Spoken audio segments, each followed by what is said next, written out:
Bismillahirrahmanirrahim.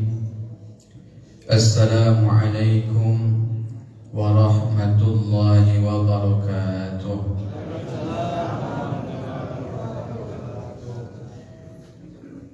Innal hamdalillah nahmaduhu wa nasta'inuhu wa nastaghfiruh wa na'udzu billahi wa natubu ilaihi min syururi anfusina wa min sayyiati a'malina.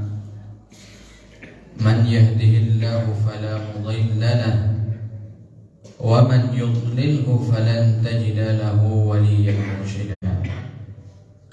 Asyhadu an la ilaha illallah wahdahu la syarika lahu wa asyhadu anna Muhammadan 'abduhu wa rasuluh la nabiyya ba'dah, amma ba'd. Ibu-ibu, bapak-bapak ambo, jamaah sembahyang subuh yang insyaallah dimuliakan oleh Allah.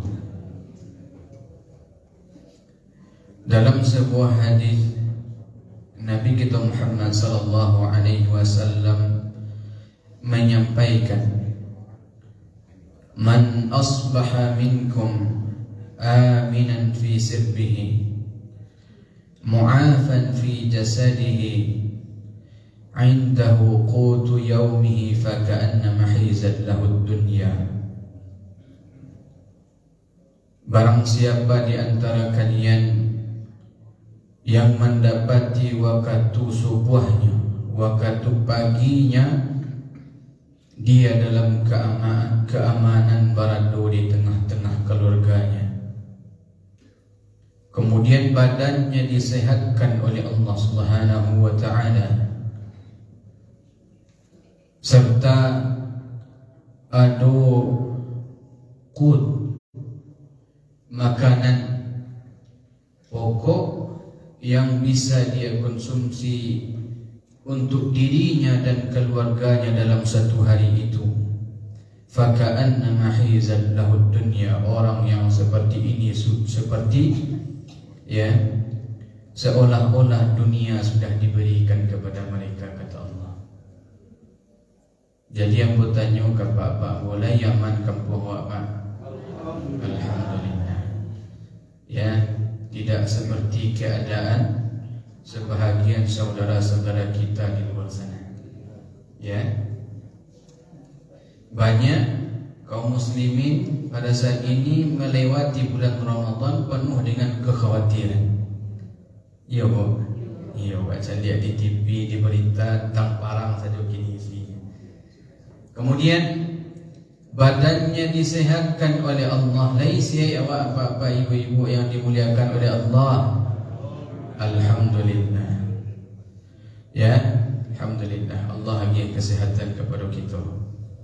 Kemudian pertanyaan yang ketiga, layadu barai di rumah. Nah, kalau lai orang yang mendapatkan tiga nikmat ini seolah-olah, kata Allah, kata Rasulullah, Allah dia-diakan dunia sahaja. Ya, aman, kemudian sehat, setelah itu ia dona kerimakan bersama anak awak. Ya, alhamdulillahirabbil alamin. Kemudian ibu-ibu, bapak-bapak yang dimuliakan oleh Allah, ya, kita sudah bersyukur kepada Allah. Kemudian tak lupa bersalawat kepada Nabi kita Muhammad sallallahu alaihi wa ala alihi wasallam. Mudah-mudahan salawat yang senantiasa kita baca sampai kepada para sahabat beliau, sampai pula kepada istri-istri beliau, dan sampai pula kepada kita hendaknya orang-orang yang senantiasa mengikuti tuntunan-tuntunan Rasulullah sallallahu alaihi wasallam. Amin amin ya rabbal alamin. Ibu-ibu, jemaah sembahyang subuh dan bapak-bapakmu yang dimuliakan oleh Allah. Ya, pada pengajian malam barangkali ya kita sudah sampaikan salah satu dari keutamaan bulan Ramadan, yaitu dia membawa ampunan bagi orang-orang yang mencarinya. Ya, banyak sekali dalil yang menyampaikan bahwasannya bulan Ramadan itu adalah bulan maghfirah, bulan yang membawa ampunan. Man shoma Ramadana imanan wa ihtisaban ghufira lahu ma taqaddama min dhanbi. Orang yang berpuasa Ramadan penuh dengan iman dan mengharapkan ganjaran pahala dari Allah, maka diampuni dosanya yang telah lalu. Man qama Ramadana imanan wa ihtisaban ghufira lahu ma taqaddama min dhanbi. Orang yang menghidupkan malam-malam bulan Ramadan penuh dengan keimanan dan mengharapkan ganjaran dari Allah Subhanahu wa taala, diampuni dosanya yang telah lalu. Bulan Ramadan itu membawakan ampunan untuk kita. Jadi salah satu tujuan Ramadan itu kita simpulkan dari sini, ya, dia adalah bulan maghfirah, bulan ampunan untuk awak. Kenapa Allah menawarkan ampunan kepada orang-orang yang berpuasa? Kepada kita ibu-ibu yang dimuliakan oleh Allah, Bapak-Ibu. Kenapa? Bahkan ampunan Allah Subhanahu wa taala ini, para sahabat-sahabat Rasulullah sallallahu alaihi wasallam, para tabi'in, orang-orang yang saleh sebelum awak, menjadikan ampunan Allah ini sebagai cita-cita paling utama mereka. Ya, mereka menjadikan ampunan sebagai keinginan terbesar mereka. Kalau awak, ya, banyak yang bercita-cita untuk dunia, ya tak Pak? Pengen punya rumah yang mewah, pengen hidupnya nyaman, pengen otonya rancang. Tapi berbeda dengan orang-orang saleh sebelum awak, mereka mencita-citakan paling tinggi cita-cita mereka adalah ampunan dari Allah Subhanahu wa taala. Sebagaimana diriwayatkan ada sampai orang pemuda hebat dari kalangan para sahabat radhiyallahu anhum ajma'in.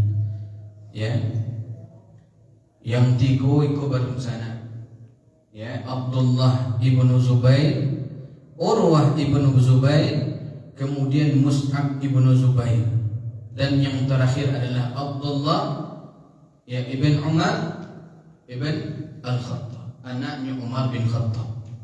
Ya, sampai orang ko berkumpul mereka di Hijr Ismail. Kemudian mereka satu dengan yang lain, ya, mengatakan tamannau, acubo, mari kita bercita-cita, kata mereka. Ya, satu dengan yang lain mengatakan, cuba bercita-cita apa yang kita inginkan. Maka yang pertama dari orang yang berampek tadi, yang bernama Abdullah ibnu Zubair, yang mengungkapkan keinginan beliau, cita-cita beliau. Ya, amma ana fa'atamanna al-khilafah. Ya, ambo, ya, berkeinginan untuk menjadi khalifah. Kemudian setelah itu saudara beliau Urwah ibnu Zubair mengatakan, ya, wa amma ana fa'atamanna an yu'khadha anni al-ilma. Adapun ambo, ya, ambo ingin menjadi rujukan manusia dalam ilmu. Ya, jadi beliau ingin menjadi salah seorang ulama, ya, orang yang banyak ilmunya, kemudian manusia merujuk kepadanya tentang ilmu agama. Ya, ini keinginan dari Urwah ibnu Zubair. Kemudian saudara dari Urwah yaitu Mus'ab ya Ibnu Zubair yang mengungkapkan cita-cita beliau. Ya, amma ana fa atamanna imratal Iraq. Adapun ambo ingin menjadi pemimpin dari negeri Irak. Wal jam'a baina Aisyah binti Talha wa Sukainah binti Al-Husain. Dan ambo ingin mempoligami antara Aisyah ya binti Talha serta Sukainah binti Al-Husain. Ya. Kemudian diriwayatkan bahwasannya ketiga-tiganya iku nalu ma tamanna. Mereka memperoleh cita-cita mereka, berhasilnya meraih cita-cita mereka tadi. Ya, ada yang berhasil menjadi khalifah, ada yang berhasil menjadi pemimpin Irak. Ya, ada salah seorang di antara mereka yang berhasil menjadi rujukan ilmu pengetahuan agama bagi orang lain. Tapi yang terakhir, ya, yang paling spesial yaitu Abdullah ibnu Umar ibnu Khattab. Ya, beliau mengatakan wa amma ana fa atamanna al-maghfirah. Adapun ambo mencita-citakan agar diampuni oleh Allah Subhanahu wa taala. Nah, kenapa? Para sahabat salah satunya adalah Abdullah ibnu Umar. Ya, beliau memiliki cita-cita yang begitu spesial, diampuni oleh Allah Subhanahu wa taala. Dalam riwayat yang lain ada salah seorang tabi'in bernama Amir bin Abdi Qais. Ya, beliau setiap pagi mencari orang-orang keluar dari rumah mereka. Kemudian setiap pagi pula beliau berdoa dengan sebuah doa. Ya. Apa kata beliau? Allahumma innan nasa qad intasharu li hawaijihim. Ya Allah, ambo mencari setiap pagi manusia bertebaran keluar dari rumah mereka untuk mencari kebutuhan mereka. Wa inna hajati an taghfirani. Sedangkan ambo ya Allah, yang menjadi kebutuhanku adalah Engkau mengampuniku. Ya. Amir ibni Abdi Qais, beliau mencita-citakan yang berbeda dengan cita-cita orang lain. Beliau menginginkan ampunan dari Allah Subhanahu wa taala. Bulan Ramadan menawarkan ampunan kepada kita. Orang-orang yang saleh sebelum kita mencita-citakan agar mereka diampuni oleh Allah. Pertanyaannya, ada apa dengan ampunan Allah Subhanahu wa taala? Ya. Ibu-ibu, bapak-bapak yang dimuliakan oleh Allah, ada banyak sekali alasan yang membuat kita harus meraih yang namanya ampunan dari Allah Subhanahu wa taala.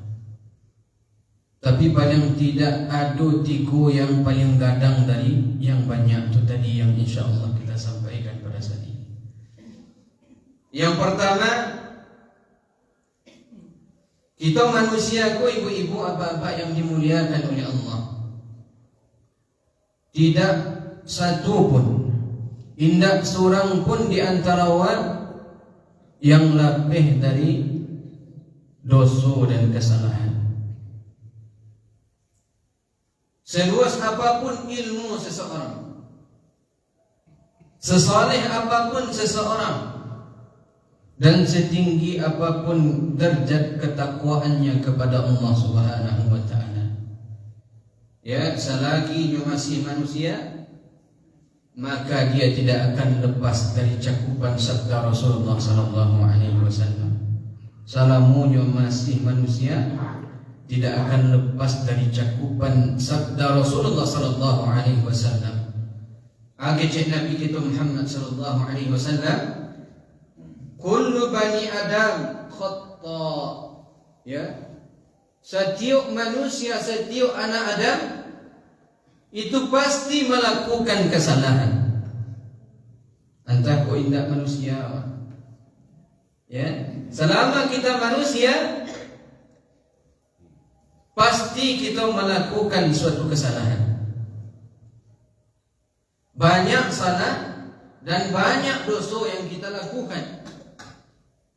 Bahkan ya baginda Rasulullah sallallahu alaihi wasallam tidak lepas dari yang namanya dosa-dosa kecil, dan beliau maksum dari dosa-dosa besar. Makanya kata Allah Subhanahu wa taala, wastaghfir li dzanbik, wahai Muhammad, ya, istighfarlah kepada Allah dari dosa engkau, walil mu'minin, dan juga beristighfarlah untuk orang-orang yang beriman. Allah juga mengatakan tentang beliau, alam nashrah laka sadrak, bukankah kami telah melapangkan dadamu wahai Nabi, wahai Muhammad, alladzi anqadha dhahrak, yang telah, dan kami, bukankah kami telah melapangkan dadamu, ya, wa wada'na anka wizrak, dan kami sudah melepaskan dosamu. Ya, jadi Allah melepaskan dosa Nabi kita Muhammad sallallahu alaihi wasallam. Alladzi anqadha dhahrak, yang telah memberatkan punggungmu. Jadi beliau mungkin melakukan kesalahan-kesalahan kecil, namun itu sangat jarang. Karena beliau manusia dan beliau maksum dari dosa-dosa besar. Apalagi kita ma'asyiral muslimin yang dimuliakan oleh Allah. Inilah kenyataan yang disampaikan oleh Nabi kita Muhammad sallallahu alaihi wasallam. Selagi kita manusia, maka pasti, ya, kita melakukan yang namanya dosa dan kesalahan. Dan apabila seseorang menyadari tentang hal ini, ya, harusnya dia juga menyadari betapa butuhnya dia terhadap ampunan Allah Subhanahu wa taala. Rasulullah sallallahu alaihi wasallam menjamin kita melakukan kesalahan. Ya. Maka pada saat itu seharusnya kita sangat butuh terhadap ampunan Allah. Kalau tidak diiringi pernyataan ini bahwasanya kita akan banyak melakukan kesalahan dengan ampunan Allah, maka kita termasuk di antara orang-orang yang merugi, akan termasuk di antara orang-orang yang merugi. Ya, seperti doanya Nabi Adam dan istri beliau Hawa. Apa kata beliau? Qala, mereka berdua mengatakan, Rabbana zalamna anfusana, wahai Rabb kami telah menzalimi diri kami dengan melakukan perbuatan dosa. Ya, kami zalim kepada diri kami dengan melakukan perbuatan dosa. Wa in lam taghfir lana wa tarhamna lanakunanna minal khasirin. Dan jika engkau wahai Rabb kami tidak mengampuni kami dan merahmati kami, sungguh kami akan menjadi orang yang merugi. Jadi rugi ya Wak, ketika tidak mendapatkan ampunan dari Allah, sementara kita dijamin oleh Nabi beliau yang mendapatkan dan melakukan banyak dosa dan kesalahan. Ya, selama kita hidup di atas dunia, rugi awak tidak mendapatkan ampunan dari Allah. Kemudian yang kedua, alasan kenapa kita harus mendapatkan ampunan dari Allah. Ya,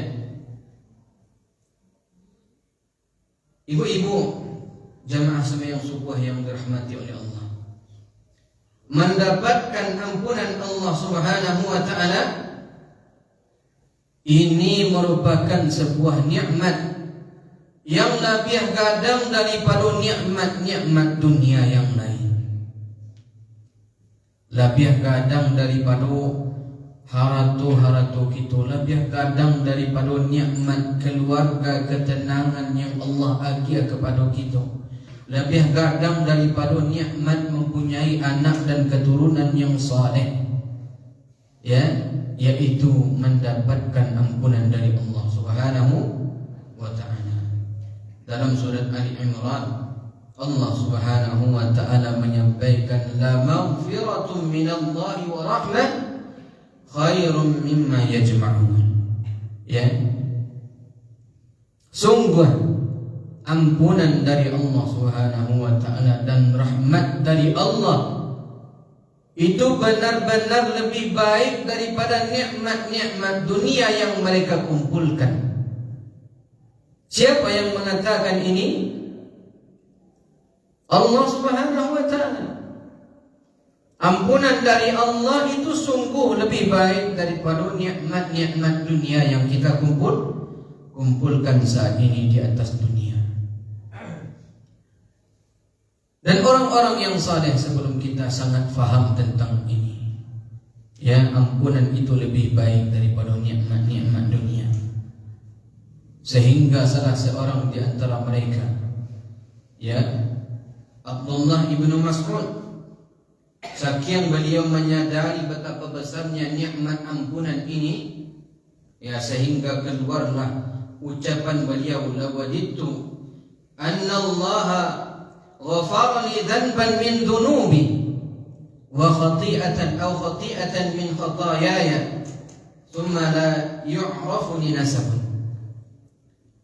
Ambo sangat ingin sekiranya Allah Subhanahu wa ta'ala mengampuni satu dari sekian banyak dosa ambo, satu dari sekian banyak kesalahan ambo, kemudian setelah itu ambo tidak peduli meskipun nasab ambo tidak diketahui oleh orang lain. Meskipun nasab ambo tidak diketahui oleh orang lain, tidak peduli ambo, asal mendapatkan ampunan dari Allah.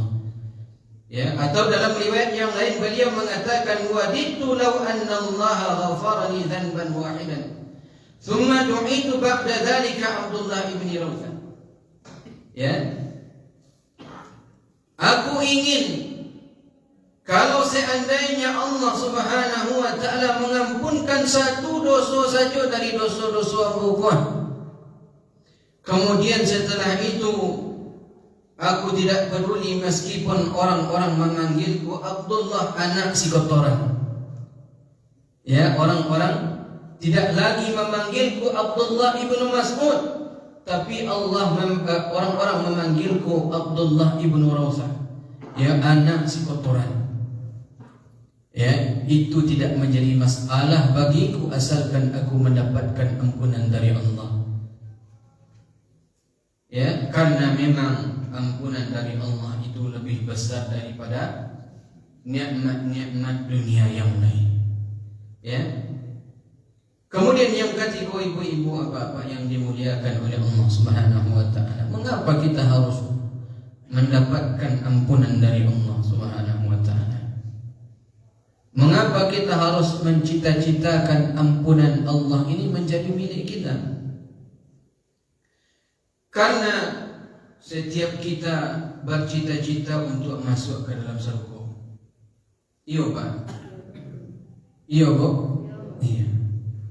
Kita ingin masuk ke dalam surga, buktinya Pak. Salatih-latih awak takkan tuak bana mantu tipu jo awak sembahyang subuh. Kamu saji Pak. Iya Bu? Karena kita ingin masuk ke dalam surga-Nya Allah Subhanahu wa ta'ala. Dan orang yang masuk ke dalam surga itu tidak mungkin mereka membawa dosa dan kesalahan. Tidak mungkin mereka bawa dosa dan kesalahan ke dalam surga. Dan inilah yang difahami oleh orang-orang saleh sebelum kita. Lai tahu ibu-ibu apa-apa yang dimuliakan oleh Allah, kenapa Nabi Adam dan Hawa dikeluarkan dari dalam surga? Karena mereka memiliki satu dosa dan kesalahan. cie saja dosa mereka yang mereka lakukan, keluar langsung dari surga. Dan pemahaman sebaliknya lain, mungkin kira-kira awak yang banyak dosa kau masuk ke dalam surga. Lain, tapi barasiahkan dulu dosa awak. Bersih dulu dari dosa. Karena yang di dalam surga itu tidak ada dosa dan kesalahan sekecil apapun. Cie dosa yang dilakukan oleh Nabi Adam, keluar beliau dari dalam surga. Ya, makanya para ulama mengatakan innaha thayyibatun la yadkhuluha illa at-thayyib. Surga itu adalah tempat paling baik dan tidak mungkin masuk ke dalam surga kecuali orang baik. Ya. Atau dalam ungkapan yang lain, innaha ad-dar at-thayyibah. Sesungguhnya surga itu adalah kampung yang paling baik. Ya, wala yaliqu biha illa at-thayyibun. Dan tidak layak masuk ke dalam surga itu kecuali ada orang-orang yang sudah menjadi baik. Ya. Falaisa fil jannati dzarratu khubthin. Maka tidak ada di dalam surga itu keburukan walaupun seketik biji sawi. Tidak ada dosa sedikit pun di dalam surga itu, tidak ada. Makanya kita harus membersihkan diri kita dahulu sebelum masuk ke dalam surga. Ya. Al-'abdu, kata Ibnul Qayyim, al-'abdu la yumkinu dukhulul jannati illa bitamhis. Tidak mungkin seorang hamba masuk ke dalam surga kecuali setelah pembersihan. Kecuali setelah pembersihan. Tidak ada dosa dan kesalahan di dalam surga itu. Maka dia harus bersih terlebih dahulu sebelum masuk dan sampai ke dalam surga. Ya. Nah, ibu-ibu, bapak yang dimuliakan oleh Allah, itulah 3 alasan utama kira-kira yang mengharuskan kita bercita-cita untuk masuk ke dalam surga. Ya, untuk masuk ke dalam surga. Dan yang terakhir yang kita sampaikan adalah surga itu tidak menerima dosa sedikit pun. Ya, kita harus barasiah ketika masuk ke dalam surga. Makanya ibu-ibu, bapak yang dimuliakan oleh Allah Subhanahu wa taala, agar kita mendapatkan ampunan dari Allah Subhanahu wa taala ketika awak masih berada di atas dunia. Ibnul Qayyim menyampaikan ada pada kita 3 hal yang mesti kita ambil, hal yang mesti kita barajukan. Ya, wa hadha tamhis yakunu fi darid dunya bi 4 asya'. Ya, penghapusan agar dosa kita itu diampuni oleh Allah Subhanahu wa taala, agar kita bersih dari dosa-dosa. Maka ada 4 hal yang mesti kita lakukan ketika awak masih hidup di atas dunia. Yang pertama adalah istighfar kepada Allah. Ya, banyak-banyak minta ampun. Ya. Sebagaimana yang diriwayatkan dalam riwayat Ahmad yang disahihkan oleh Syekh Al-Albani. Rasulullah sallallahu alaihi wasallam mengatakan, inna syaitana qala, ketika syaitan itu dikutuk oleh Allah Subhanahu wa taala, dia mengatakan kepada Allah, wa izzatika ya Rabbi, demi kemuliaan Engkau ya Rabb, demi kemuliaan Engkau ya Tuhanku, la abrahu ughwiya ibadaka ma damat arwahuhum fi ajsadihim. Aku tidak akan pernah putus-putus untuk menyesatkan hamba-hambamu selama ruh mereka masih ada di dalam badan mereka. Nah, ini sumpah dari setan, iblis. Hamba tidak akan pernah putus-putus untuk menyesatkan hamba-hambamu sampai amuk mereka tidak ada oleh di badan mereka. Kemudian Allah menanggapi sumpah dari iblis ini, ya, wa izzati wa jalali, demi kemuliaanku dan keperkasaanku, kata Allah, la azalu aghfiru lahum mastaghfaruni, aku pun senantiasa akan mengampuni mereka selama mereka beristighfar kepada aku, kata Allah. Setan bersumpah untuk menyesatkan kita selama ruh masih ada di dalam badan nama. Dan Allah pun menanggapi, Allah pun akan senantiasa memberikan ampunan kepada kita selama minta ampun kepada Allah. Jadi ini yang pertama, untuk menghapuskan dosa dan kesalahan kita, beristighfarlah kepada Allah Subhanahu wa ta'ala. Kemudian yang kedua adalah bertaubat dengan taubat yang batul-batul kepada Allah. Ya ayyuhalladzina amanu tubu ilallahi taubatan nasuha. Dalam surat At-Tahrim ayat ke-8 Allah sampaikan, wahai orang-orang yang beriman, bertaubatlah kalian kepada Allah dengan taubat nasuha, taubat yang betul-betul, taubat yang sebenar-benarnya. Ya. Dan Allah menjanjikan kepada siapa yang taubat dengan sebenar-benarnya kepada Allah, asa rabbukum ay yaghfir lakum.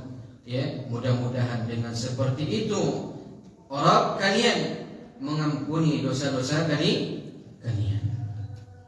Kemudian yang ketiga, kata Imam Ibnul Qayyim,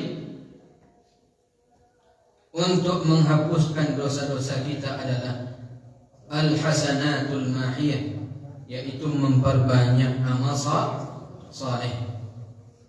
Dan hendaknya amal saleh yang kita kerjakan itu sesuai dengan yang Rasulullah SAW ajarkan, dan diiringi pula, dibangun pula di atas niat yang ikhlas kepada Allah Subhanahu wa ta'ala. Innal hasanati yudhibna sayyi'at. Allah Subhanahu wa ta'ala menyampaikan sesungguhnya, ya, perbuatan-perbuatan baik, amal saleh itu akan menghancurkan dosa-dosa dan kesalahan kita. Selanjutnya adalah ridha dengan cobaan yang Allah akhir kepada kita. Dalam hadis yang diriwayatkan oleh Imam Ibnu Majah, Rasulullah sallallahu alaihi wasallam menyampaikan, la yazalul bala'u bil mu'min wal mu'minah fi nafsihi wa waladihi wa malihi hatta yalqa Allah ta'ala wa ma 'alaihi khati'atun. Apabila ujian senantiasa turun menimpa orang-orang yang beriman, ya, entah itu ujian yang menimpa dirinya atau ujian itu menimpa anak keturunannya atau ujian itu pada hartanya, maka nanti pada hari kiamat, ya, orang-orang tersebut akan bertemu dengan Allah Subhanahu wa ta'ala tanpa membawa dosa sedikit pun.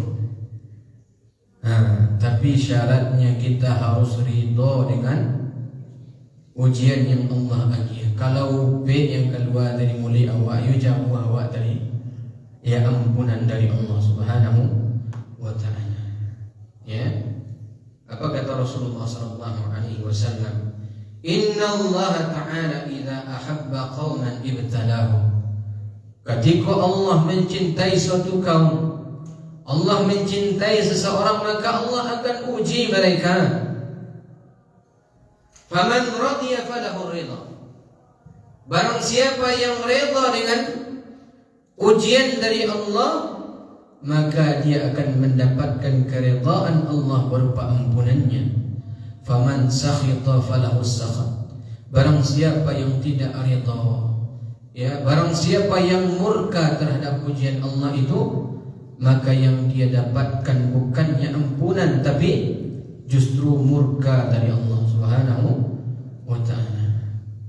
Atau dalam ungkapan yang lain, Ibnul Qayyim ya diungkapkan oleh salah satunya penulis buku Mawsu'atul Akhlaqil Islamiyah. Beliau menyampaikan, Ibnul Qayyim menyampaikan tentang bagaimana kita membersihkan diri kita dari dosa-dosa. Orang yang berdosa di atas dunia mesti dia melewati 3 sungai. Ya. 3 sungai agar dia bersih dari dosa dan kesalahan. Ya, yang pertama kata beliau, nahrut taubatin nasuha. Yang pertama dia harus membersihkan dirinya di sungai taubat nasuha. Ya, beristighfar, minta ampun kepada Allah. Yang kedua, dia harus melewati nahru al-hasanat. Dia harus melewati, kalau tidak dia melewati pintu yang pertama, bertaubat kepada Allah, dia harus melewati al-hasanat. Dia banyak melakukan amal-amal saleh sehingga Allah ampunkan dosanya dengan itu. Atau yang ketiga, ya, dia melewati ujian sabar, al-masaib al-mukaffirah, ya, musibah-musibah yang menghapuskan dosa. Tapi kalau indak jua barasiah awak dengan salah satu dari sungai ini, tidak diampuni oleh Allah Subhanahu wa ta'ala, kata Ibnul Qayyim, dengan salah satu atau 3 dari sungai ini, maka nanti kita akan dibersihkan oleh Allah Subhanahu wa ta'ala binahri al-jahannam. Ya, nanti kita akan dibersihkan dengan sungai yang ada di dalam neraka. Yang mana yang awak pilih, Bapak Ibu yang dimuliakan oleh Allah? Apakah kita akan membersihkan diri kita dengan salah satu dari sungai yang ada di atas dunia kuah? Sungai taubat, sungai amal saleh, atau sungai bersabar dari musibah-musibah yang Allah agiatkan kepada awak? Ataukah kita lebih memilih membersihkan dosa kita dengan nahri al-jahannam, ya, sungai yang ada di dalam neraka jahannam. Ya, orang-orang yang berakal sehat akalnya akan memilih yang di atas dunia bersajulah. Karena azab dan siksa Allah Subhanahu wa ta'ala ketika Allah berada di neraka nanti tidaklah ringan. Innallaha syadidul iqab. Sesungguhnya Allah sangat amat keras azabnya. Ya, mungkin mudah-mudahan yang sedikit ini bisa membawa kebaikan dan manfaat bagi kita, ya, bersama, terutama bagi yang menyampaikan. Dan kita ketika mendapati bulan Ramadan ini berhasil hendaknya mendapatkan ampunan dari Allah. Amin amin ya Rabbal Alamin. Merugilah orang-orang yang mendapati bulan Ramadan, kemudian Ramadan itu berlalu namun dia belum mendapatkan ampunan dari Allah Subhanahu wa ta'ala, kata Rasulullah sallallahu alaihi wasallam. Aqulu qawli hadza wa astaghfirullah li wa lakum wa li sa'iril muslimin min kulli dhanbin. Assalamu alaikum warahmatullahi wabarakatuh. Ada Ustaz. Ya Pak, Katanya dulu. ya Pak, dulu suruh. Kita sering minta ampun. Kadang-kadang besoknya dilanggar lagi. Ya. Itu bagaimana kira-kira ciri-ciri bahwasanya dosa kita itu diampuni oleh Allah? Ada nggak? Ciri-ciri dosa waktu diampuni oleh Allah Subhanahu wa ta'ala. Ini sudah banyak dibahas oleh para ulama. Salah satu yang paling jalih, Bapak Ibu yang dimuliakan oleh Allah, dosa kita diampuni oleh Allah adalah kita menjadi orang yang lebih baik daripada sebelumnya. Ketika awak lihat diri awak kini banyak dosa dan kesalahan, ya, kemudian kita bertaubat kepada Allah Subhanahu wa ta'ala. Yang paling mudah menjadinya adalah lai berubah hendaknya setelah bertaubat. Kalau dai berubah menjadi orang yang lebih baik, itu ciri-ciri bahwasannya dosanya diampuni oleh Allah, ya taubatnya diterima oleh Allah Subhanahu wa ta'ala. Dia tinggalkan dosa-dosa yang sebelumnya dia lakukan, kemudian dia diganti menjadi beramal saleh. Itu salah satu ciri-ciri dari orang yang diterima ya taubatnya oleh Allah Subhanahu wa ta'ala. Kemudian kalau seandainya ya awak senantiasa bertaubat, kemudian ulang pula balik bapak ibu-ibu yang dimuliakan oleh Allah, ya, kemudian ulang pula balik, ini tidak akan menjadi persoalan bagi Allah, ya. Innallaha tawwab, sesungguhnya Allah Maha menerima taubat. Ya, seruan apa yang kita sampaikan tadi tentang jawaban Allah Subhanahu wa ta'ala ketika ya syaitan itu bersumpah akan menyesatkan kita selama ya ruh itu masih ada dalam badan awak. Apa yang dijawab oleh Allah Subhanahu wa ta'ala?